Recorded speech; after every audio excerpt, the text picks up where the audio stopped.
नमस्कार मंडळी, आज आपल्यासोबत आहेत झापूक झुपूकचे director Kedar Shinde sir. Sir, तुमचं स्वागत आहे टेलिगोपामध्ये. पहिल्यांदा कसे आहात? Thank you very much. बरं आहे मी. हात जरा मोडलाय पण बरं आहे. आणि या सगळ्यानंतर सुद्धा आज ट्रेलर लॉन्च होतोय, तिथेही हजेरी लावली. एक छोटासा विचार डोक्यात आला होता तेव्हा, आणि त्यानंतर 6 महिन्यानंतर लगेच ती स्वप्नपूर्ती झालेली आहे. आणि त्याचे साक्षीदार जे तेव्हा होते, आजही ते हजर होते.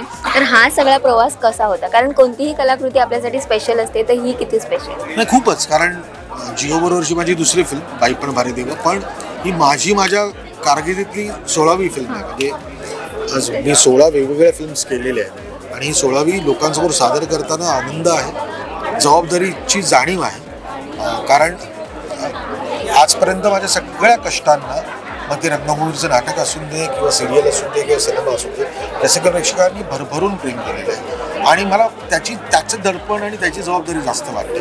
मी कुठली गोष्ट सादर करण्याच्या अगोदर 100 वेळा मी हा विचार करतो की मी जे करतोय ते माझ्या लोकांनी बघायचं, माझ्या लोकांना आवडेल का.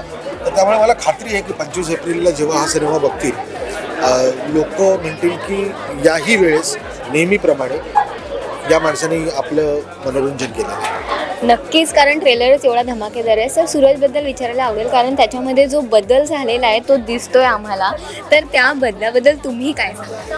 काय की प्रत्येक माणसामध्ये बदल होतो ना. मी पण पहिल्यांदा मी जेव्हा 93ला नाटक पहिलं केलं होतं तेव्हा मी कसा होतो आणि मी आज 2025 साली कसा आहे, तो बदल प्रत्येकामध्ये होतो.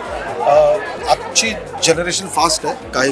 काही वर्ष नाही जात, काही दिवसांमध्ये, काही महिन्यांमध्ये पण तो बदल दिसतो.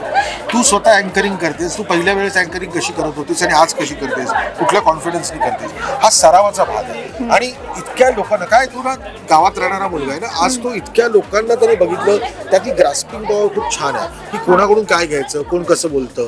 आणि मुळात त्याच्यामध्ये कॉन्फिडन्स लेवल खूप मोठा आहे. तो कॉन्फिडन्स तुम्हाला स्टेजवर तर दिसत असेलच, आणि जे आहे ना ते आडपडदा नाहीये. तो इतका गावातला, इतक्या छोट्या घरातला मुलगा आहे ना की त्याला कुठलाच आविर्भाव आणावा लागत नाही की हा बघेल, याला कसं वाटेल, त्याचं काय मत होईल माझ्याबद्दल, असं नसतं. जे त्याच्या हृदयात आहे ना ते त्याच्या ओठावर आणि चेहऱ्यावर आहे. नक्कीच, आणि ते आम्हाला ट्रेलरमध्ये दिसतंय, कारण सगळ्यांची मेहनत इथे झाली आणि 25 एप्रिलला नक्कीच ही फिल्म गाजणार आहे. तुम्ही प्रेक्षकांना काय आव्हान? मी कधीच प्रेक्षकांना एकच गोष्ट सांगतो की आजपर्यंत विश्वास ठेवलेला आहे आणि त्या विश्वासाला मी कधीच तडा जाऊ देणार. Thank you so much.